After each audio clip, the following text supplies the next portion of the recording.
Birmingham has issued a flash flood warning for northwestern Tuscaloosa County until 9:15 p.m. Central Daylight Time. At 7:21 p.m. Central Daylight Time, Doppler radar indicated slow-moving thunderstorms producing heavy rain across portions of Tuscaloosa County. Flash flooding is ongoing or expected to begin shortly. Hazard: flash flooding caused by thunderstorms. Source: radar.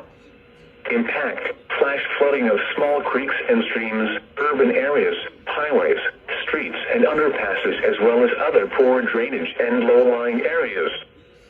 Some locations that will experience flash flooding include Tuscaloosa, Northport, Hull, Coker, Binion Creek Landing, Samantha, Lake Lillian State Park, Tuscaloosa Regional Airport, Tuscaloosa Amphitheater, Bryant-Denny Stadium, University Mall, Pierce-Patton Bridge, Highway 69 Bridge, Lake Tuscaloosa, Sexton Bend, Flatwoods, Pachola, Buell, Moores Bridge and Lake Nickel. Turn around, don't drown when encountering flooded roads. Most flood deaths occur in vehicles.